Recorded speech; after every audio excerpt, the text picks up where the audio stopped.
Bonjour à toutes et à tous. Merci d'être là, que ce soit sur ce webinaire ou en replay. Du côté de l'association Les Collectifs, on organise des groupes thématiques intercollectifs, c'est-à-dire des groupes qui permettent à différents collectifs de creuser ensemble une thématique qui leur est importante, soit parce qu'ils ont déjà mené des actions sur le sujet, soit parce qu'ils en préparent. Et on fait en sorte qu'ils le fassent ensemble pour qu'ils gagnent du temps. Et aussi parce que justement, on n'a pas assez de retours d'expérience de collectifs suffisamment avancés sur le sujet pour que ça puisse éclairer tous les autres. Donc le but est qu'ils mutualisent leurs forces pour creuser ensemble ces mêmes thématiques. On en a eu sur pas mal de sujets par le passé et on en a un en ce moment sur la biodiversité sur site et donc quelles recommandations un collectif peut porter sur ces enjeux de biodiversité sur des sites industriels, tertiaires, etc. On a Florence et Cyril ici qui animent ce groupe thématique de l'association Les Collectifs et je vous remercie beaucoup parce que ce groupe thématique est magnifiquement animé et vous avez proposé aux participants du groupe d'avoir une intervention, ce qu'on recommande beaucoup pour apporter des réponses à vos questions, une intervention de Louis et je laisserai à Cyril le soin de le présenter. On a décidé en commun d'ouvrir cette intervention qui était initialement destinée juste aux participants du groupe thématique intercollectif, d'ouvrir cette intervention aux personnes de la communauté qui le souhaiteraient. Alors, on n'en a pas fait une grande communication, ça s'est fait relativement récemment. Mais donc voilà, vous avez à la fois des participants du groupe thématique présents et des personnes de la communauté qui ont juste trouvé ça intéressant, ce nom de webinaire. Je te passe la main, Cyril, et merci à toutes et à tous pour cette organisation. Merci Paul. Effectivement, je co-anime ce groupe de travail avec Florence et avec plaisir. Alors, on a eu pas mal d'échanges dans les différentes séances précédemment. Et j'ai rencontré Louis à Nantes, à l'Ouvre-Boîte, qui est une coopérative d'activité d'emploi. Il a fait une intervention que j'ai trouvée très pertinente et très claire et très en lien avec notre groupe de travail. Du coup, j'ai proposé à ce qu'il intervienne aujourd'hui et c'est donc maintenant que ça va se passer. Donc, je laisse la parole. Est-ce que Florence, tu veux rajouter quelque chose? Non, simplement un grand merci à Louis d'être avec nous aujourd'hui et puis voilà, de libérer du temps et puis d'avoir préparé cette intervention pour voilà, répondre aux questionnements qu'on a dans le cadre du groupe de travail. Donc, vraiment, Louis, merci à toi et puis très heureux de t'avoir avec nous pour cette petite heure ce matin. Euh, donc, je crois qu'en termes de déroulé, tu préfères dérouler ton intervention et puis on prendra les questions sur le dernier quart d'heure, mais on se donne jusqu'à 13 heures. Voilà. Le, le terrain est à toi, Louis. Et Ouais, merci encore. merci beaucoup. Merci pour cette invitation. Du coup, non, il faut que je partage mon écran, du coup. Tu peux prendre Cyril, la main. peut-être? Oui, c'est parti. Ouais, ok, très bien. Ça fonctionne comme il faut. Parfait. Je suis là aujourd'hui pour vous présenter un petit peu mon activité. En fait, comme disait Cyril, on s'est rencontrés lors d'une présentation de retour d'expérience qu'on a pu mener avec l'ouvre-boîte que je vais présenter juste après. Et donc, j'ai présenté justement mes retours d'expérience d'accompagnement des entreprises pour l'accueil de biodiversité sur site. Donc, l'idée, c'est que vous repartiez avec des pistes des pistes d'action un peu pour accueillir la biodiversité au sein de vos entreprises. Donc là, l'intitulé de la présentation, c'est du diagnostic écologique au plan d'aménagement et de gestion pour la biodiversité. Donc ça va surtout être dans le cadre pour les entreprises qui vont avoir des places pour faire de l'aménagement favorable à la biodiversité. Mais on verra que d'autres actions sont possibles pour les entreprises qui n'ont pas forcément d'espace végétalisé. Donc pour me présenter rapidement, donc je suis Louis Deroche, je suis écologue et naturaliste indépendant. Euh, donc ma société s'appelle Eneco pour expertise naturaliste, conseil, conception, communication, puisque je conseille les entreprises à travers mes expertises naturalistes et puis je les aide à réaliser la conception d'espaces végétalisés favorables à la biodiversité. Et puis je les accompagne aussi parfois sur des outils de sensibilisation, comme je vais vous présenter juste après, notamment la fabrication de panneaux, la mise en œuvre de panneaux pédagogiques, par exemple. Je suis aussi intervenant en BTS Gestion et protection de la nature, dans lequel j'interviens pour les cours d'écologie, d'expertise faune, de projets tutorés. Et puis depuis l'année dernière, l'année dernière, j'ai intégré la coopérative d'activité d'emploi Louvre-Boîte, que je vais présenter juste après. Je fais partie aussi de réseau de l'éco-construction solidaire et Ecobat. Je suis dans l'association, je suis trésorier de l'association Les Urbaculteurs, qui promeut la résilience en fait à tous les échelons de la fabrique de la ville et donc l'intégration aussi dans les entreprises dans la conception d'univers humain résilient. Et puis je suis fresqueur de la biodiversité et puis assesseur du label Biodiversity. On y reviendra un petit peu en détail par la suite. Donc, pour vous représenter un petit peu rapidement l'ouvre-boîte que j'ai intégré l'année dernière et qui porte mon activité aujourd'hui, c'est une coopérative d'activité et d'emploi qui accueille environ 400 entrepreneurs qui sont accompagnés et qui peuvent aussi collaborer entre eux. Donc, il y a 11 secteurs d'activité en tout et notamment des secteurs d'activité dans l'événementiel, dans la communication, le graphisme, la rédaction, la traduction, la formation, le conseil, la gestion administrative et commerciale, l'informatique, et puis les métiers de l'habitat et du paysage. Et en fait, ça nous permet d'avoir beaucoup de complémentarité et puis voilà, d'être complémentaires dans nos compétences et d'accompagner les entreprises un peu de A à Z avec tous nos métiers. C'est plutôt intéressant. Euh, Aujourd'hui, la présentation va se dérouler de la manière suivante. Je vais vous parler un peu des interventions que je peux faire auprès des entreprises dans un cadre éthique. Donc là, c'est plutôt pour les entreprises qui veulent améliorer les choses sans forcément avoir de contraintes réglementaires, puisqu'une autre partie de mon travail se passe plutôt dans un cadre réglementaire. Donc là, c'est quand il y a des projets de construction, de rénovation, de réhabilitation de bâtiments, par exemple, ou de projets d'aménagement divers et variés. Je vais vous présenter un petit peu le cadre réglementaire dans lequel on peut intervenir et dans lequel je peux accompagner les entreprises. Et puis, on va faire un petit récap par où commencer pour vraiment savoir quelles sont les démarches à suivre. Donc pour commencer, le cadre éthique, tout d'abord, je préfère présenter ce qu'est la biodiversité pour que tout le monde ait en tête à quoi ça correspond. Donc la biodiversité, quand je vais parler de biodiversité, c'est ce que je mets derrière ce terme, ça va être la diversité génétique. Donc c'est en fait l'ensemble des individus qu'il va y avoir au sein d'une espèce. Et plus il y aura d'individus au sein de l'espèce, plus la diversité génétique sera importante. On verra si des espèces tendent à disparaître, c'est que il y a une diversité génétique au sein de ces espèces qui tend à disparaître. Dans la biodiversité, on a aussi la diversité spécifique. Donc ça va être le nombre d'espèces qu'on va avoir dans un milieu donné. Donc plus il y aura d'espèces, plus la biodiversité est importante. Et puis, dans le terme biodiversité, il y a également la diversité des écosystèmes.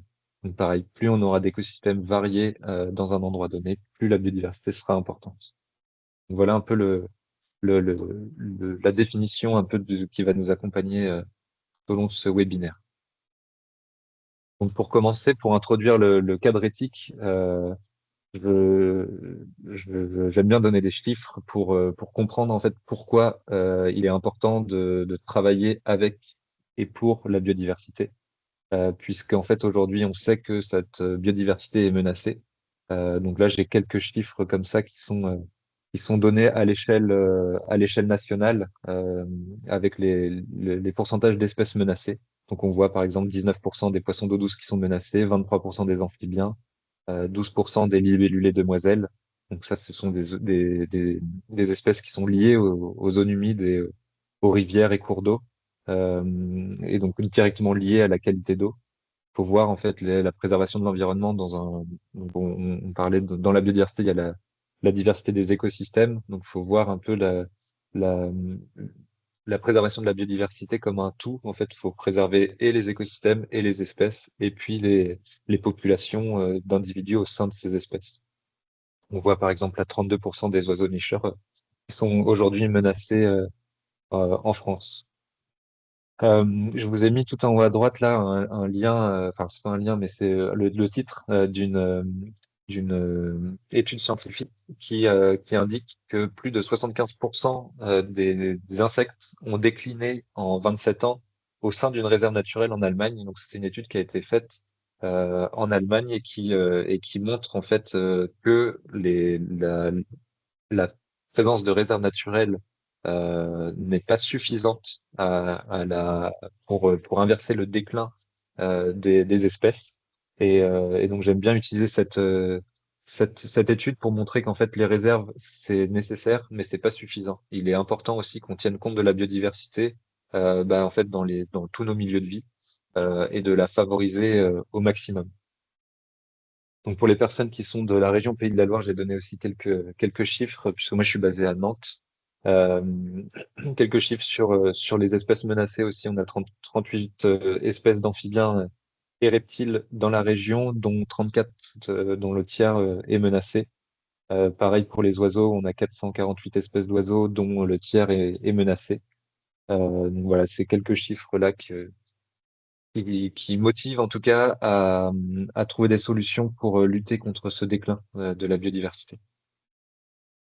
Donc, qu'est-ce qui est fait à l'échelle des métropoles, par exemple, ou même des collectivités? Vous pouvez aller chercher du côté de vos collectivités si vous avez des atlas de biodiversité communaux qui sont menés. Ce sont des atlas qui sont menés pour connaître, en fait, pour quadriller un petit peu le territoire et puis connaître la biodiversité qui est présente. Et ça permet, en fait, de vous aiguiller sur les espèces potentiellement présentes autour de vos entreprises et puis sur les, les manières, en tout cas, ensuite de faire pour les accueillir et les préserver. Ce que je voulais montrer aussi à travers cette image de l'Atlas de la biodiversité communale de Nantes Métropole, c'est que la biodiversité, c'est aussi bien dans les milieux humides, les milieux naturels, semi-naturels, milieux aquatiques, que dans les milieux urbains. Et notamment à Nantes Métropole, on a par exemple, désolé pour la qualité, c'est assez flou, mais je voulais le grossir pour qu'on voit bien un peu à quoi ça ressemble. On peut avoir l'alite accoucheur, par exemple, qui est une espèce d'amphibien qui va nicher, enfin, ouais, qui va plutôt vivre dans les petits murets, voilà, c'est une espèce qu'on dit anthropophile, qui va aimer la présence, enfin, en tout cas, qui va être favorisée par la présence de l'humain, tant que l'humain met en place des milieux ou voilà, des petits habitats qui leur sont favorables. Donc, on a des moyens d'agir pour améliorer la vie des alites accoucheurs, par exemple. Pour les martinets, c'est la même chose. Ce sont des espèces qui, à la base, vivent dans les montagnes et en fait, les martinets retrouvent un peu les conditions montagnardes avec les bâtiments qu'on peut avoir en ville. Donc, pareil, c'est possible de favoriser le martinet, c'est possible de favoriser l'hirondelle, c'est possible de favoriser euh, le moineau domestique, par exemple. Euh, et c'est aussi indispensable en fait de le faire, puisque on sait que toutes ces populations-là, je vous ai dit tout à l'heure, un tiers des populations d'oiseaux sont menacées. Et il y a une étude, par exemple, sur le moineau qui a été menée à Paris et qui a montré qu'il y a eu moins 79% de population de moineaux à Paris entre 2003 et 2016. Donc en fait, en 13 ans, on a perdu quasiment la totalité des populations de moineaux. Et comme je vous disais, dans la biodiversité, il y a aussi la diversité génétique. Donc là, en fait, en perdant, pardon, 80% des individus de moineaux au sein de Paris, en fait, on a perdu énormément de diversité génétique. Donc, en fait, en travaillant sur le bâti et sur les aménagements des espaces végétalisés, on va pouvoir favoriser ces espèces. Donc, ça, ce sont que des exemples pris comme ça, mais voilà, il y a beaucoup d'autres espèces sur lesquelles on peut agir, notamment les chauves-souris, par exemple. Alors, qu'est-ce qui menace la biodiversité? Donc, il y a 5 facteurs majeurs qui sont des facteurs d'érosion de la biodiversité. Le premier facteur, c'est le changement d'utilisation des terres et des mers. Donc, ça va être l'urbanisation, par exemple. Aujourd'hui, on a l'équivalent d'un département français qui disparaît sous le bitume tous les 10 ans. Donc en fait, on a un rythme d'urbanisation qui est très très important et qui vient en fait supprimer des milieux favorables à la faune et à la flore. On a en deuxième lieu la surexploitation des ressources naturelles. En troisième, le changement climatique. Et aujourd'hui, on a beaucoup de politiques justement qui travaillent, qui s'affairent à lutter contre le changement climatique. Mais on voit bien que si on ne fait que lutter contre le changement climatique, les deux premières causes d'érosion de la biodiversité sont, enfin voilà, il faut se charger aussi des deux premières causes d'érosion de la biodiversité. Alors, la bonne nouvelle, c'est qu'en luttant contre le changement climatique, on met en place des éléments pour lutter sur ces deux facteurs. Donc, l'idée, c'est d'avoir des actions qui tiennent compte un peu du tout, d'avoir des actions holistiques. En quatrième facteur d'érosion, ça va être les pollutions. Et puis en cinquième, les espèces exotiques envahissantes. Je vous ai mis un peu une citation là de Gilles Boeuf, qui est un écologue qui indique que le vivant est présent partout et aucune activité humaine ne peut s'en passer. Donc ça aussi, c'est quelque chose dont il faut avoir conscience, c'est que le vivant, sans lui, on ne peut pas vivre et survivre. Donc en fait, euh, il est indispensable d'en tenir compte dans nos activités, à la fois sur les impacts qu'on peut avoir sur la biodiversité, mais aussi c'est intéressant de savoir quelles sont nos dépendances à la biodiversité. Et donc, il indique aussi que le climat et le vivant font partie du même combat, même si on parle beaucoup plus du climat aujourd'hui que de la biodiversité. Faut pas oublier, justement, comme je l'ai présenté juste avant, que le changement d'utilisation des terres et des mers et la surexploitation des ressources naturelles sont les premières causes du déclin de la biodiversité. Avec la biodiversité, ce qu'il faut avoir en tête, c'est que on peut ne pas se rendre compte de cette extinction de la biodiversité, puisque aujourd'hui on est un peu déconnecté. Enfin, la majorité des gens sont déconnectés de la nature et de l'observation, de la reconnaissance des espèces, etc. Euh, mais on a aussi des mécanismes, un peu des biais cognitifs qui font qu'on oublie ce déclin de la biodiversité, puisqu'on va avoir des références qui se décalent, par exemple, d'une génération à l'autre. On va avoir un nombre d'oiseaux qui va être normal pour moi, qui sera beaucoup plus important que pour mes enfants, qui pour eux, enfin, la normalité du nombre d'oiseaux observés sera normale pour lui et sera beaucoup plus élevée pour ses enfants à lui, etc. Donc en fait, on a des amnésies comme ça écologiques qui sont des biais cognitifs que j'ai pas le temps de donner dans le détail là maintenant, mais en tout cas, voilà, il y a pas mal de choses qui expliquent pourquoi on n'arrive pas à tenir compte de ça. Et puis, il faut se méfier en fait des points de bascule. En fait, on parle d'écosystèmes, donc les systèmes fonctionnent avec de la rétroaction, avec ouais, des notions de rétroaction positive qui font que des emballements sont possibles. Donc là, j'ai mis une illustration du point de bascule pour montrer en fait que la biodiversité peut montrer des croissances euh, enfin, ouais, de plus ou moins faible, et que d'un coup, ça peut craquer, justement, puisque si on perd énormément de diversité génétique ou de diversité spécifique, on se retrouve avec des points de bascule qui peuvent engendrer des disparitions assez radicales. Donc voilà, c'était un peu quelques éléments qui permettent de comprendre pourquoi il est temps d'agir, pourquoi il n'est pas trop tard d'agir, et qui peuvent aussi être des éléments d'argument pour embarquer les équipes dans cette préservation de la biodiversité. Donc maintenant, on va passer à comment agir dans un cadre éthique. Déjà, il est possible d'agir dans une démarche RSE, CSRD, mais pas seulement. En fait, on peut agir au-delà de ces démarches-là. En tout cas, la plateforme RSE conseille aux entreprises d'intégrer les enjeux de biodiversité dans leur stratégie, d'intégrer la biodiversité dans le reporting extra-financier et de lutter contre la déforestation importée. Donc ça, c'est des choses qui sont possibles de mener d'un point de vue de l'activité, mais on va voir ensuite ensemble que on peut travailler aussi à l'échelle des sites d'implantation. Donc, quand on veut travailler sur n'importe quel projet, hein, on va définir le périmètre de travail. Donc, pour agir sur la biodiversité, on a différentes manières, en tout cas différents périmètres possibles à l'échelle d'un produit, à l'échelle de l'activité entière, à l'échelle du site d'implantation, voire à l'échelle de l'entreprise ou du groupe. Donc là, comme je vous disais tout à l'heure, je fais partie de l'ouvre-boîte qui a pas mal de cordes à son arc. Donc, il y a la possibilité d'accompagner les entreprises sur, euh, à n'importe quel périmètre de travail ici. Mais moi, j'accompagne plutôt les entreprises sur les sites d'implantation. Et c'est de ça dont on va discuter tout de suite. Donc, pour aller dans le concret, comment on agit pour, euh, pour favoriser la faune et la flore sur ces espaces végétalisés ou alors sur son bâti. L'idée, on peut commencer en tout cas avec un pré-diagnostic écologique. Donc le pré-diagnostic écologique, ça va être une visite de site qui nous permet, nous les écologues, de déterminer ensuite des enjeux avérés et potentiels.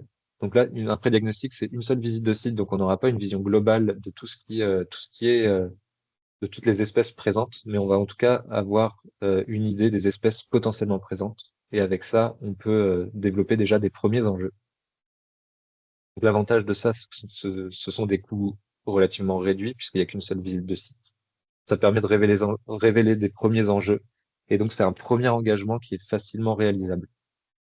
L'inconvénient, c'est que les connaissances de la biodiversité du site sont incomplètes. Et donc les enjeux aussi sont basés sur la synthèse de données connues. Je vous disais tout à l'heure, on peut se référer aux atlas de biodiversité communaux. Il y a d'autres moyens aussi de trouver des, de la synthèse de données qui peuvent être connues sur le site ou les alentours. Et ça permet, donc ce pré-diagnostic donne des préconisations générales. Ça permet pas de faire un plan de gestion euh, pur et dur. Donc ça, c'est ce que j'ai pu mettre en place, par exemple, pour Naval Group, un retour d'expérience de 2023. Donc on a pu mettre en place un pré-diagnostic et je leur ai fait des préconisations de gestion sur leur site. Donc là, les enjeux prioritaires, c'était la présence d'arbres à cavité qui permettent potentiellement d'abriter des chauves-souris, la présence de bâtiments, la présence de roselières aussi, un milieu humide intéressant, des enjeux potentiels sur l'accueil des oiseaux, et puis des enjeux faibles au niveau des espaces très anthropisés, routes, parking, et espaces enherbés qui étaient relativement tondus. Voilà un peu à quoi ressemblent des préconisations. En gros, c'est un tableau avec des listes, avec des actions qu'on va placer dans un calendrier pour pouvoir mener ces actions au meilleur moment.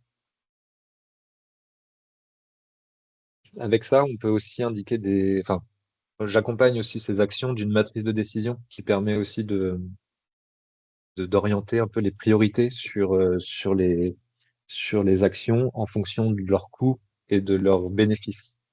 Plus une action est faible en coût et a de bénéfices pour la biodiversité, plus il faudra la mettre en priorité. Bon. Voilà des exemples d'actions mises en place, soit les nichoirs, le nourrissage des oiseaux en hiver, par exemple, la gestion différenciée des espaces végétalisés, la plantation d'une mini-forêt, des ateliers de sensibilisation aussi, et puis la préservation des arbres. Donc ça, c'est la possibilité de faire des prédiagnostics et puis de ces prédiagnostics, avoir des préconisations de gestion. Pour aller plus loin, on peut mettre en place des diagnostics écologiques. Donc là, c'est plusieurs visites de sites à plusieurs saisons. Dans l'idéal, de faire des inventaires 4 saisons. Donc c'est des inventaires sur chaque saison. Ça permet d'avoir des enjeux avérés sur le site et puis de mener ensuite la rédaction d'un plan d'aménagement et de gestion. Donc les avantages, c'est la bonne connaissance de la biodiversité, ça révèle les enjeux réels. Euh, Ça peut être réalisé après un prédiagnostic. C'est possible d'utiliser le prédiagnostic comme étant une journée de terrain inclus aux autres pour faire le diagnostic écologique complet. Donc c'est possible de commencer avec un prédiag et puis ensuite on continue pour aller plus loin avec un diagnostic écologique complet. Ensuite, avec ça, comme je disais, on peut avoir un plan d'aménagement et de gestion. Et puis un plan de valorisation aussi, qui est possible. Donc un plan de valorisation, ça va être plutôt autour de la sensibilisation aux actions, aux pratiques, aux espèces qui sont présentes, etc. L'inconvénient, c'est que les coûts sont plus élevés et la durée est plus longue, il faut l'anticiper, hein. Généralement, on part sur un an ou quasiment un an de travail. Donc, en retour d'expérience, j'ai pu le faire, par exemple, pour un écogîte en Bretagne qui s'appelle Forêt Totem. Donc là, j'ai fait un inventaire de la biodiversité et ensuite j'ai pu mettre en place, enfin, en tout cas proposer un plan d'aménagement et de gestion. Donc là, j'ai fait des expertises sur les oiseaux, euh, sur les, sur les mammifères, l'utilisation de caméras, par exemple, de pièges photo, qui permettent d'avoir une meilleure idée des espèces qui traînent, puisque souvent, ce sont des espèces qu'on ne voit peu. On les voit avec leurs traces et indices de présence. Ensuite, dans le plan d'aménagement et de gestion, j'ai pas mis le détail du plan d'aménagement et de gestion, mais en gros, ce qu'il faut avoir en tête, c'est que pareil, on propose des actions que vous pouvez voir ici à gauche du tableau, et puis donc c'est des mesures, on appelle ça des mesures ou des actions, des opérations, enfin, voilà, tous ces mots peuvent dire un peu la même chose. Et puis ensuite, on a le calendrier qui permet pareil, de faire les actions au bon moment.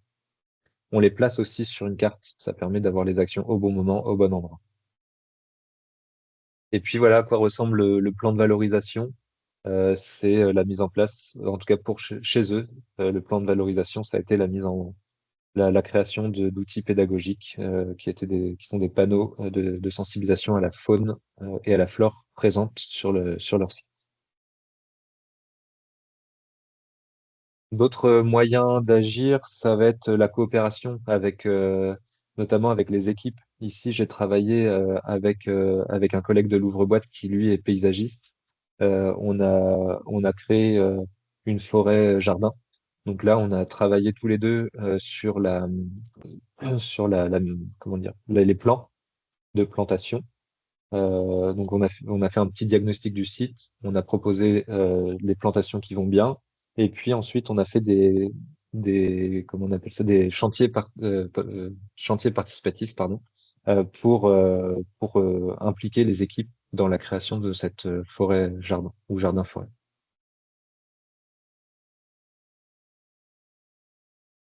Dans un cadre réglementaire, donc là je vais passer rapidement sur ça. L'idée du cadre réglementaire, en fait, c'est de tenir compte de la protection des espèces et de leur milieu. Donc le Code de l'environnement indique, enfin en tout cas liste de nombreuses espèces qui sont protégées. Donc en fait, lorsqu'on fait n'importe quel projet, il est interdit de détruire ces espèces et leur milieu. Euh, donc en fait, on va distinguer des projets qui sont soumis à évaluation environnementale. Donc, il y a un document là qui s'appelle Évaluation environnementale des projets, guide de lecture de la nomenclature, qui permet de savoir quels projets sont soumis à évaluation environnementale, et puis de savoir en fait enfin, si mon projet n'est pas soumis à évaluation environnementale, il ne faut pas oublier que de toute façon, on n'a pas le droit de détruire les espèces. Donc même en faisant un projet type isolation thermique par l'extérieur d'un bâtiment, c'est pas soumis à évaluation environnementale, mais potentiellement, on a vu, il y a des martinets qui peuvent nicher, des moineaux qui peuvent nicher, des chauves-souris qui peuvent être présentes aussi. Donc en fait, même si le projet n'est pas soumis à évaluation environnementale, potentiellement, il y a un risque de destruction d'espèces protégées. Donc il vaut mieux comment dire, se prémunir et faire intervenir des écologues pour savoir s'il y a des risques de destruction d'espèces protégées. L'évaluation des incidences Natura 2000, c'est dans le cas où on est situé en zone Natura 2000, il y a aussi ces, ces sujets-là qui rentrent en jeu. Donc, comme je disais, les risques de destruction d'espèces protégées, même si on est hors évaluation environnementale, c'est potentiellement 3 ans d'emprisonnement, 150 000 euros d'amende, plus participer à la destruction du vivant. Donc, il vaut mieux se prémunir de ça et faire intervenir des écologues le plus en amont possible des projets d'aménagement ou de réhabilitation pour tenir compte en fait de ces sujets-là. Suite aux interventions d'écologues, on met en place la mesure ERC, c'est la séquence ERC. Ce sont des mesures d'évitement, de réduction et de compensation. Donc voilà, si notre projet, on estime qu'il a des impacts sur l'environnement, on va faire en sorte de trouver des mesures d'évitement pour éviter les impacts. Si nos impacts ne sont pas évitables, on va proposer des mesures de réduction de nos impacts et puis des mesures de compensation ensuite. Donc voilà à quoi ressemble ce type de projet, euh, voilà, de projet dans un cadre réglementaire. Là, c'était dans un cadre de création de ZAC. Donc là, j'ai proposé des mesures de réduction, enfin évitement, réduction, compensation. On les cartographie, pareil, on donne un calendrier pour que ces mesures soient mises en œuvre.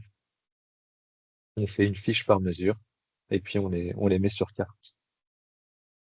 Donc voilà un peu les différents types d'interventions des écologues en règle générale, soit un accompagnement dans un cadre plus éthique, soit dans un cadre réglementaire, où là, ça va être vraiment bah, pour les projets soumis à évaluation environnementale ou alors pour éviter les impacts sur les espèces protégées. Donc si on veut récapituler tout ça, par où commencer? Donc là, si je reprends ce que je vous ai présenté, en gros, la possibilité, c'est de démarrer par un pré-diagnostic écologique. Donc que ce soit dans un contexte éthique ou un contexte réglementaire, c'est intéressant de faire un pré-diagnostic écologique. Dès que vous avez une idée de projet dans un contexte réglementaire, ça vous évitera de perdre du temps sur enfin, d'avoir connaissance des espèces présentes et d'éviter de perdre du temps en fait par la suite pour votre projet. Dans un contexte éthique, vous pouvez le mener en fait dès maintenant. Faire un prédiag, ça permet d'avoir les premiers enjeux et des préconisations pour la suite. Si jamais vous voulez aller plus loin dans un contexte éthique, vous pouvez, comme je l'ai présenté tout à l'heure, faire un diagnostic écologique qui permettra d'avoir une idée des enjeux écologiques réels. Forcément, ça a un coût plus élevé puisque ça va être plusieurs passages dans l'année. Donc, on évalue autour de 5 500 à 10 000 euros. Ça va dépendre aussi des surfaces, de, du, des taxons qu'on va évaluer. Donc, si on va que sur les oiseaux, que sur les amphibiens reptiles ou si on fait tout. Et puis ensuite, ça nous permet de mettre en place un plan d'aménagement et de gestion, plan de valorisation aussi. Donc ça, pareil, ça demande un petit peu de rédaction. Et puis aussi, c'est ce qui est important à savoir, c'est qu'il faut aussi que enfin voilà, il faut qu'il y ait quelqu'un qui anime ensuite ce plan d'aménagement et de gestion. Il faut qu'il y ait une personne responsable de l'animation de ce plan d'aménagement et de gestion. Donc ensuite, c'est le livrable pour ces plans d'aménagement et de gestion, ça va être des objectifs, enjeux, objectifs, plan d'action. Et généralement, c'est sur 3 ans, 5 ans ou 10 ans. Donc, voilà un peu pour le contexte éthique. Dans un contexte plus réglementaire, bah, de toute façon, c'est réglementé. Donc, le diagnostic écologique permet la rédaction de l'évaluation environnementale. Et dans cette évaluation environnementale, on met en évidence les impacts du projet, les mesures d'évitement, de réduction, de compensation. Et parfois, on peut accompagner aussi les entreprises dans les demandes de dérogation, puisque en fait, quand on fait ces évaluations environnementales et on voit qu'il va y avoir des impacts sur les espèces protégées, enfin, il est nécessaire de faire des demandes de dérogation espèces protégées, justement pour avoir l'autorisation de détruire les espèces protégées dans le cadre du projet. Donc voilà un peu comment on intervient. Et donc, dans le cadre de ce webinaire, on m'a demandé aussi de savoir, enfin, d'aller un peu plus loin sur comment embarquer les équipes, comment convaincre les entreprises pour la mise en place de ces pré-diagnostics, diagnostics et puis plans d'aménagement et de gestion notamment. Bah, l'idée, c'est qu'il y a plusieurs moyens de convaincre. Déjà, c'est de faire savoir. Donc, je disais tout à l'heure que j'étais trésorier de l'association des urbaculteurs. Nous, avec enfin, les actions qu'on mène avec les urbaculteurs, c'est justement de faire en sorte que ces enjeux soient connus du plus grand nombre. Et pour ça, on met en place, enfin, on a créé des conférences sur les sujets de la résilience, mais on peut très bien faire des conférences plus orientées sur la biodiversité avec les urgences et les modes d'emploi un peu à la manière de ce webinaire, mais en plus détaillé. Euh, c'est intéressant aussi d'embarquer les équipes à travers des serious games. Tous les ateliers de fresques aussi sont intéressants. Fresques de la biodiversité, fresques du climat, fresques de la ville. Dans notre association, on a une personne qui a créé aussi un serious game, toute une santé sur les sujets de One Health, donc c'est sur les sujets de santé environnementale, le fait que bah, notre santé humaine dépend aussi de la bonne santé des écosystèmes. Et puis on a des collègues aussi qui ont créé un jeu réaction commune sur la résilience des territoires. Ouais, ça c'est des manières aussi d'embarquer les équipes qui peuvent être intéressantes. Donc ça, c'est plutôt faire savoir, faire connaître. Donc là, c'est vraiment si on veut aller plus si on veut aller plus dans le vif du sujet. Donc à travers des formations, par exemple. Donc avec les urbaculteurs, encore une fois, on propose pas mal de formations différentes sur les sujets de résilience, mais pas que, sur les sujets de biodiversité pour ma part, ma collègue qui est plutôt sur la santé, d'autres collègues qui sont plutôt sur les paysages urbains comestibles, et puis on accompagne à la mise en œuvre de chantiers avec les formations. Donc on apprend par exemple à planter une mini-forêt, puis on vient sur site pour embarquer les équipes et planter ces mini-forêts. Ça peut être la taille des arbres fruitiers. Enfin voilà, c'est un peu tous les sujets liés à la production alimentaire. Donc là, vous avez en photo, par exemple, on avait accompagné une commune à la mise en œuvre d'une forêt, d'une mini-forêt, et puis on avait fait une plantation avec les citoyens et les citoyennes. C'est possible aussi pour embarquer les équipes de les faire pratiquer, donc avec les sciences participatives mettre en place des suivis donc là par exemple Speedpole c'est le suivi photographique des insectes pollinisateurs, faire le suivi des oiseaux des jardins, des hérissons. Enfin voilà, il y a beaucoup de sciences participatives qui existent. Vous les trouverez sur le portail Open ou sur Viginature. Donc ça c'est intéressant de s'il y a des personnes motivées pour faire le suivi. C'est un peu un petit suivi naturaliste au long terme des espèces végétalisées de votre entreprise. S'il y a besoin d'encourager les entreprises aussi à aller plus loin, c'est possible d'utiliser de la labellisation. Donc, il y a le label entreprise engagée pour la nature qui est mis en place par l'Office français de la biodiversité. Le label Éco-Jardin aussi, qui est une référence plutôt sur la gestion différenciée. Et puis, si vous voulez vraiment labelliser votre site et votre bâtiment, il y a les labels, je vous ai parlé tout à l'heure le fait que j'étais assesseur Biodiversity, bah, il y a ce label qui existe. Il y a les labels BREEAM aussi, plutôt internationaux, et les Finature. Là, j'ai pas le temps d'aller dans le détail, mais en tout cas, voilà, c'est les principaux labels qui sont utilisés en règle générale. Et puis, ce qui est intéressant aussi à mettre en place, et c'est un outil de l'Office français de la biodiversité aussi, c'est l'indice de qualité écologique qui est présenté ici. Ça permet en fait d'objectiver un peu enfin en tout cas de monitorer plutôt vos actions. Donc en fait, on fait un indice de qualité écologique au tenté, on met en place le plan d'action et puis on refait l'indice de qualité écologique 3 ans, 5 ans après, ça c'est à déterminer. Et ça permet en fait d'avoir ces indices, ces indicateurs là, le graphique qu'il y a en bas à droite ça permet d'avoir des informations un peu différentes, enfin en fait pas différentes, mais plutôt complémentaires enfin, et d'avoir un suivi assez strict, en tout cas de vos des actions. Donc pour ça, en fait, c'est 6 jours de terrain qui mènent ensuite à différents indices qui sont la présence d'espèces patrimoniales, la diversité des oiseaux, la diversité des habitats, la présence d'espèces exotiques envahissantes, le potentiel d'accueil du site, la perméabilité du site, le paysage et les continuités écologiques, le pourcentage de surface non artificialisée et le pourcentage du site en habitats naturels patrimoniaux. Donc voilà, ça ce sont des outils qui existent, en tout cas pour convaincre les entreprises de passer à l'action.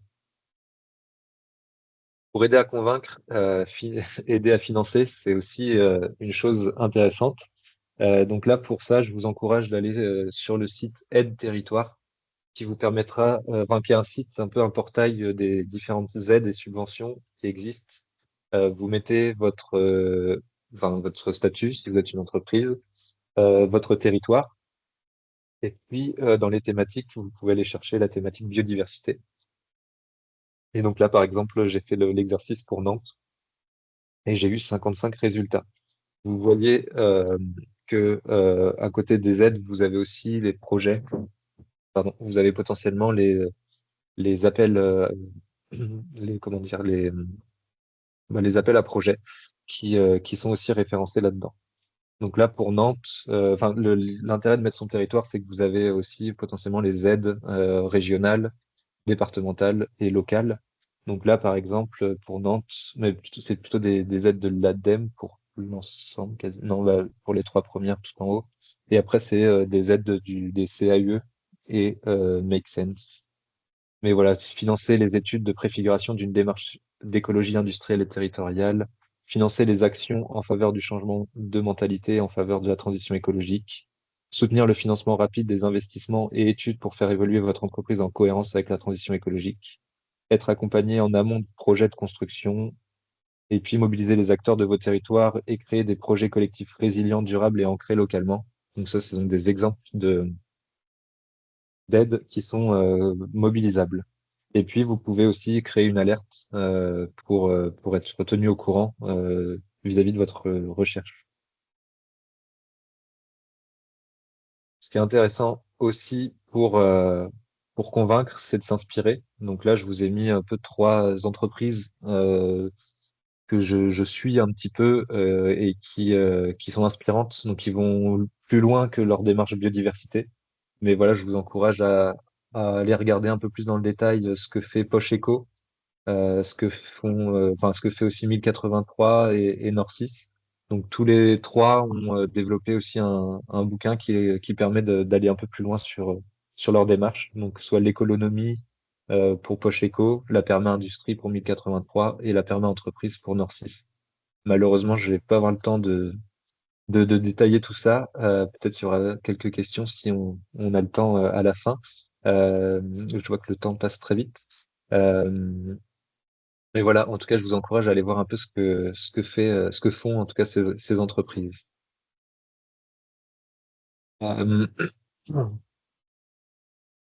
Euh, aussi pour éviter un peu les, les, les problèmes liés aux mauvaises pratiques, je vous présente aussi rapidement quelques idées reçues, et notamment sur le fait d'attendre que votre projet soit bien ficelé pour faire appel aux écologues. Je vous ai dit tout à l'heure, vous perdrez beaucoup moins de temps à faire intervenir un écologue avant, enfin voilà, au balbutiement de votre projet. C'est aussi ça vous permettra aussi enfin, d'être une aide à la décision, puisque s'il y a des zones où il y a des espèces protégées, peut-être ce sera des zones à éviter dans votre projet. Enfin voilà, ça fait partie des données à avoir en tête pour faire un projet.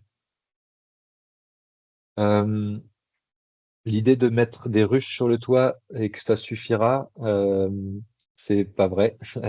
Du coup, il faut avoir en tête que les ruches peuvent être intéressantes, mais ça dépend à quel endroit on les met. Les ruches, elles peuvent impacter assez fortement les pollinisateurs sauvages. Il y a des études qui ont été menées qui montrent que dans un rayon de 500 à 1000 mètres, selon la densité aussi de ruches qui sont présentes, mais elles vont avoir un impact sur les pollinisateurs sauvages. Et donc dans des zones, dans des endroits plutôt dans les zones urbaines où la pression, enfin la présence comment dire, de fleurs sauvages est moins importante, rajouter des pollinisateurs, enfin rajouter des ruches, ça rajoute une pression un peu aux pollinisateurs sauvages. Autre idée reçue, c'est que la première des choses à faire, c'est de mettre un hôtel à insectes.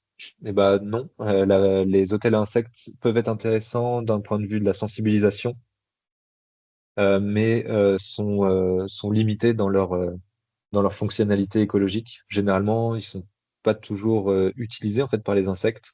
Et puis, ça vient potentiellement mettre des populations d'insectes, euh, comment dire, avec une forte densité au même endroit. Et ça vient déstructurer un peu les interactions qu'il y a entre entre les prédateurs et les proies. Donc c'est toujours mieux de mettre. En fait, l'hôtel insecte, c'est un condensé de micro-habitats favorables aux espèces. Bah, il vaut mieux que ces micro-habitats favorables aux espèces soient disséminés un peu partout plutôt que tous au même endroit. L'hôtel insecte, il a surtout un avantage pour la sensibilisation. Les idées reçues sur les mares, le fait que ça attire les moustiques. Donc oui, ça attire les moustiques, mais pas plus qu'une coupelle d'eau, pas plus que une gouttière bouchée. Vaut mieux en fait que les moustiques viennent pondre dans la mare, puisque dans la mare, on a un écosystème plus riche que dans une gouttière ou dans un fond de pot ou voilà. Et donc dans la mare, on aura des prédateurs. Et si le moustique vient pondre dans la mare, bah, il y a une partie de ses larves qui seront mangées par les prédateurs, tandis que si il pond dans la coupelle d'eau ou voilà dans la gouttière, il y a peu de chances pour que ces larves se fassent manger et il y aura donc plus de moustiques. Les herbes hautes vont attirer les serpents, oui et non. Les herbes hautes peuvent attirer les serpents, mais alors faudra que votre site il soit connecté à des zones où il y a des serpents déjà. Il faut et qu'il y ait une quiétude aussi, qu'il y ait une certaine tranquillité pour que les serpents puissent vivre à cet endroit. Donc en fait, c'est pas systématique. Les herbes hautes vont pas systématiquement attirer les serpents. Et selon les conditions, en fait, il y a si vous avez un site qui est en plein milieu de la ville, il y a très peu de chances pour que vous y retrouviez des serpents dans les années qui viennent. Autre sujet, parfois on peut proposer des aménagements favorables aux chauves-souris. Il y a des peurs sur les chauves-souris qui rongent les câbles ou qui creusent l'isolation. Mais en fait, pas du tout. Les chauves-souris, elles viennent juste dans des endroits. Enfin, on peut avoir des chauves-souris dans les combles. En fait, elles viennent juste dans les combles parce qu'elles sont au noir et elles se posent dans les combles. Elles viennent pas du tout faire d'interaction avec les câbles ou avec l'isolation. Il n'y a pas de souci à se faire là-dessus. Et pour terminer, je voulais vous proposer de faire un autodiagnostic qui est proposé par l'Office français de la biodiversité, notamment dans son label des entreprises engagées pour la nature. Je pense que c'est pas nécessaire. En gros, vous pourrez peut-être le refaire chez vous. Mais en gros, voilà, dites-vous que si vous avez entre 0 et 2 oui par rapport à cet autodiagnostic, c'est que l'entreprise est en début de sa démarche en matière de biodiversité et que c'est peut-être le moment de faire un pré-diagnostic et essayer de voir un peu qu'est-ce qu'il est possible de faire. Si vous êtes entre 3 et 6, c'est que la démarche biodiversité, elle est déjà bien entamée, que vous pouvez poursuivre, évaluer, renouveler aussi votre plan d'action. C'est que potentiellement, il y a déjà un plan d'action et il faut poursuivre. Et si oui ou plus, votre entreprise a déjà une démarche bien structurée. Et donc c'est pareil, il faut poursuivre les actions, valoriser l'engagement aussi, et puis le valoriser auprès de vos parties prenantes, parce que c'est aussi le, le moyen d'embarquer d'autres personnes et d'autres entreprises. Voilà, désolé, j'en ai fini pour cette présentation. Désolé pour le temps que ça aura pris. Et je l'ai fait un peu en mode speed. Désolé pour ça aussi. J'avais beaucoup de choses à dire et je serais ravi de discuter de tout ça avec vous par la suite. Merci beaucoup, Louis, c'est très clair et merci vraiment pour ton intervention. Alors, on a quelques questions, il nous reste quelques minutes là pour les questions. Ouais. Donc, la première de Fanny, que pensez-vous du label végétal local, du label Planète Bleue et des labels en général? Est-ce qu'il y a des labels qui sont plus crédibles, plus sérieux que d'autres? Ouais, alors végétal local, c'est chouette, ouais. C'est un bon label qu'il faut suivre pour faire des plantations et s'assurer que ce soit des végétaux locaux. Parce que dans le label végétal local, il doit y avoir le fait que c'est pas uniquement lister les espèces qui sont autochtones, c'est aussi lister les espèces dont la diversité génétique provient de cette même localité. Donc en fait, c'est une diversité, enfin c'est une souche génétique qui va être plus résistante à la région donnée. Après, Planète Bleue, je crois que c'est plutôt sur les produits, je le connais moins. Et donc ça, je pourrais rien en dire là-dessus. Et les labels en général, je trouve pas que ce soit une fin en soi, mais mais parfois, enfin, voilà, comme je l'ai présenté tout à l'heure, des fois, ça permet de motiver les entreprises à passer le pas, si elles ont besoin d'une image ou quelque chose comme ça. Mais bon, si on peut faire sans label, je trouve que c'est mieux, quoi. Pardon, Super. c'était le label Plante Bleue, pas Planète Bleue. Plante Ah, Bleue. plante Euh, bleue, pardon. ok, là, je le connais pas. D'accord. Bon, merci en tout cas pour ce partage d'expérience et vos précisions. Et pourquoi, Louis, juste Merci. pour rebondir sur ce que tu viens de dire, pourquoi est-ce que, enfin, de ton point de vue, c'est mieux de faire sans? Parce que ça Ben, referme en fait le regard, en fait. Quel est le... c'est que c'est des dépenses en fait supplémentaires qui sont en fait les dépenses qu'on met dans la labellisation, c'est des dépenses qu'on pourrait mettre pour mettre des actions favorables à la faune et à la flore. Après, le fait d'avoir un label, c'est une reconnaissance, donc c'est aussi s'assurer que les choses sont bien faites. Donc si on veut le valoriser enfin voilà, le label peut être pris comme une action en soi pour valoriser les actions de l'entreprise auprès de différents parties prenantes. Mais bon, enfin voilà, c'est juste, je me dis, s'il y a pas de raison de faire un label, autant, enfin voilà, garder le budget pour faire les choses, enfin voilà, faire des plantations, des choses concrètes. Ouais. Ouais. On a une autre question, aussi de Fanny, concernant le contexte éthique et le contexte réglementaire qui peut-être des fois rentrent en concurrence. Est-ce que tu as des préconisations par rapport à ça et quel est ton rôle là-dessus pour guider les entreprises? Euh, en gros, enfin, je les ai, comment dire, je les ai présentés un peu différemment parce que la plupart du temps, nos activités d'écologue, de bureau d'études, on intervient pour des démarches réglementaires. Donc, comme je disais, dans le cadre d'évaluation environnementale, voilà, pour répondre au cadre réglementaire. Mais en fait, enfin, moi, j'oriente aussi mon activité justement pour favoriser les démarches volontaires des entreprises, qu'elles qu'elles favorisent la biodiversité dans leurs aménagements, leur gestion. Alors, enfin oui, c'est sûr qu'il y a un lien entre les deux, puisque quand on va proposer des mesures d'aménagement, il faut faire en sorte que ces aménagements ne viennent pas détruire les espèces protégées.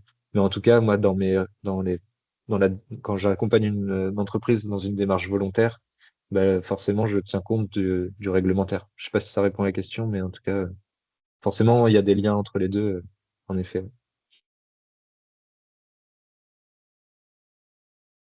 Mais on imagine que c'est plus des liens de cohérence que des liens d'opposition Oui, de manière oui, c'est générale. ça. Fanny, tu avais des exemples en tête? Tu avais des préoccupations particulières par rapport à cette question? Non, pas spécialement, mais c'est parfois dans votre présentation, on a eu l'impression, parce que vous parliez dans le contexte réglementaire, dans le contexte Mm. éthique, donc Oui, comme s'il y avait une séparation de fait, quoi, ok. et que les deux, Mm. entre guillemets, se rejoignaient pas forcément. Alors j'imagine qu'il y a des situations où ça peut arriver, j'en sais rien, hein. Mais, mais je me dis, dans le cas où ça arrive, est-ce que Mm. votre rôle, c'est de faire en sorte de concilier les deux au mieux, ou est-ce Mm. que vous orientez vers une décision, un arbitrage plus, comment dire, plus franc? Enfin, Oui, dans tous mais les après, cas, c'est ce aussi sera la le. question de vous, comment vous appréhendez votre métier et quel contexte, enfin, quelle partie prenante vous avez en face et quelle latitude vous pouvez avoir en face d'eux. Enfin, j'imagine que c'est au cas par cas aussi, quoi. Oui. Dans tous les cas, c'est les critères réglementaires qui priment, forcément, Oui, puisqu'on j'imagine, ne va oui. pas faire enfin, voilà, les actions, elles doivent répondre aux droits de l'environnement. Mais en gros, je fais la distinction, c'est pour montrer que les entreprises, elles peuvent jouer un rôle au-delà du rôle qu'elles jouent du fait des contraintes réglementaires. C'est plutôt comme ça que C'est plutôt je se le dire, vois pour cette présentation. on peut agir même si de facto on n'est pas soumis à des exigences C'est ça. réglementaires. Ok, C'est ça. merci.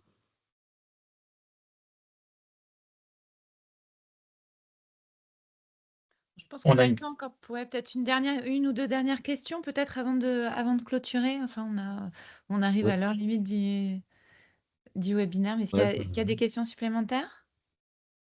N'hésitez pas à prendre la parole ou à les noter en commentaire. En attendant, on en a une sur les pigeons en milieu urbain. Est-ce qu'il y a des idées reçues?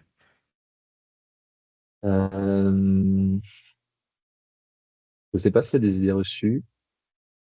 J'en ai pas qui me viennent en tout cas. Peut-être moi j'avais une question à te Euh, poser, Louis. En fait, ouais. j'en ai deux, mais une première question qui est, toi, dans ton rapport aux entreprises et justement dans les échanges et ce que tu peux observer en fait avec les entreprises, est-ce qu'il y a des arguments ou des façons d'amener en fait justement cette considération de lancer des projets ou de défendre la biodiversité? Est-ce qu'il y a des arguments qui pour toi marchent mieux que d'autres et quelle est l'évolution que tu vois dans l'appétence des entreprises, donc là dans le Grand Ouest où tu es actif, dans la mise en place de ces projets? Moi, je pense, enfin, les arguments vont beaucoup dépendre des personnes qu'on a en face. Mais en gros, il y a différents arguments possibles. Il y a l'argument justement des dépendances de l'entreprise à la biodiversité. Donc, de Ouais, base, c'est intéressant de connaître ces dépendances. Bah, les arguments réglementaires dans tous les cas, les arguments sur le bien-être des salariés aussi, puisque bah, j'ai pas eu le temps de détailler, mais le label Biodiversity, par exemple, ce qui est intéressant, c'est qu'il intègre les principes de biophilie. Et donc cette biophilie, en fait, montre que bah, les salariés sont plus, comment, euh, se sentent mieux dans l'entreprise lorsqu'il y a une forte biophilie, donc lorsqu'il y a beaucoup de matériaux naturels, lorsqu'il y a des plantes, même des plantes vertes en intérieur, enfin voilà, même du coup, quand la biodiversité est favorisée à l'extérieur, c'est le cas aussi. Après, c'est aussi lutter contre euh, quand on va faire, quand les propositions de gestion, généralement, il va y avoir de la gestion différenciée. Gestion différenciée dit herbe haute, et il faut réussir à sensibiliser les collaborateurs à l'acceptation de cette herbe, enfin des herbes hautes. En fait, ça, c'est un peu un travail de longue haleine où il faut mêler sensibilisation et gestion. Mais voilà, je pense qu'il y a il y a plusieurs portes d'entrée possibles, que ce soit par oui, le bien-être au travail, les dépendances, la biodiversité. Euh, ouais. et, et sur le volet économique, je voulais te remercier d'avoir mis des montants sur ta présentation. Ça, c'est une demande qu'on avait Oui. faite à Louis. Parce que c'est vrai que quand on veut se lancer, c'est quand même pas mal de savoir à peu près dans quoi on met le pied et ce qu'il faut imaginer en termes d'enveloppe. Donc là, merci beaucoup d'avoir ajouté ça sur ta présentation.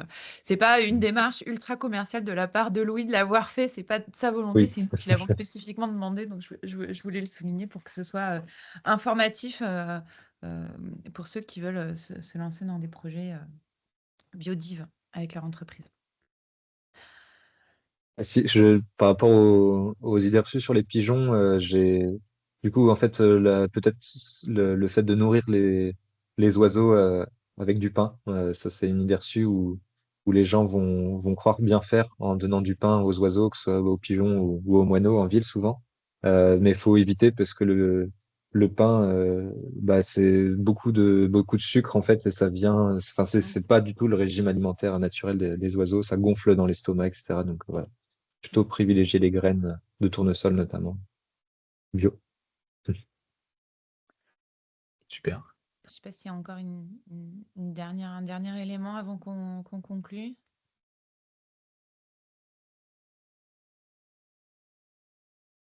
Bon. Eh Peut-être ben, juste, moi j'ai plein de questions elle a aujourd'hui, plein de c'est questions, il va falloir qu'on coupe. terrible. Non. Mais en fait, tu vois, là, tu nous as donné, donc vraiment merci beaucoup pour tout ça. Tu nous as donné plein de liens aussi sur la région Grand Ouest et, les Pays de Loire, là. Euh, Là, on sait que c'est important dans ces domaines projets biodives d'avoir des retours d'expérience et puis d'être mis en contact avec des acteurs locaux. Est-ce que tu as un conseil pour aller trouver justement des acteurs locaux, des partenaires? Est-ce qu'il y a, tu vois, là, tu nous as partagé tout à l'heure la plateforme, la Aide Territoire, qui permet de voir quels sont les financements et de voir les appels à projets. Est-ce qu'il y a des plateformes ou des endroits où on peut facilement avoir accès aux personnes qui ont mis en place des projets ou aux entreprises, aux écologues, aux associations qui peuvent nous aider? Ouais, il y a donc pour les portails pour les écologues et associations, il va y avoir, moi je connais Noé, qui est une plateforme qui, avec un annuaire d'écologues, associations aussi certainement. Alors c'est dans un cadre plutôt agricole, mais de toute façon les écologues, Mm. s'ils maîtrisent le domaine agricole, enfin voilà, ils maîtrisent d'autres domaines. Il y a aussi la plateforme, enfin, c'est un annuaire des entreprises du génie écologique. Ça, je pense que c'est l'Office français de la biodiversité, mais à vérifier. Mais en tout cas, je pense en mettant annuaire génie écologique, vous trouverez. Voilà. Après, pour les retours d'expérience d'entreprises un peu exemplaires, bah, je vous ai présenté notamment Perma Entreprise, Perma Industrie, Économie. Donc ça, c'est les trois livres. Notamment, bah, je crois que dans Perma Industrie, il y a des entreprises qui sont présentées. Perma Entreprise, il y a un réseau d'entreprises qui ont suivi la formation, ce qui fait de la formation. Donc là-dedans aussi, vous aurez des entreprises qui font partie du réseau, qui sont formées, en tout cas peut-être qui ont mis des choses en place. Bicorp aussi, je crois qu'il y a peut-être moyen de voir des choses, voilà, des entreprises labellisées Bicorp, et voir ce qu'elles font. Mm. Après, sur le sujet des entreprises qui ont fait des choses uniques, enfin, parce que ça, c'est plutôt des démarches d'entreprises euh, sans forcément se baser uniquement sur les espaces végétalisés, mais espaces végétalisés peut-être sur les labels, les éco-jardins, des choses comme ça, peut-être vous trouverez des choses. Super. Merci Louis. J'arrête de poser des questions. Cyril, je te laisse les mots de la fin pour. Bah, le mot de la fin, c'est un grand merci Louis pour cette intervention, pour le temps que tu as pris déjà pour préparer l'intervention, pour répondre aux questions qu'il y avait en amont. Et puis et voilà, donc top, en espérant, et j'imagine que c'est le cas, que ça a été utile pour notre groupe de travail et du coup pour les autres personnes qui verront ce replay s'ils en ont l'occasion. Voilà. Merci beaucoup pour ça, Louis. Et puis, Merci pour cette invitation. bah, pour les autres, on se retrouve dans 15 jours pour la prochaine séance. Merci beaucoup, Florence et Merci Cyril, pour beaucoup. l'organisation et je clôt l'enregistrement maintenant. Merci Merci Paul. Paul pour cette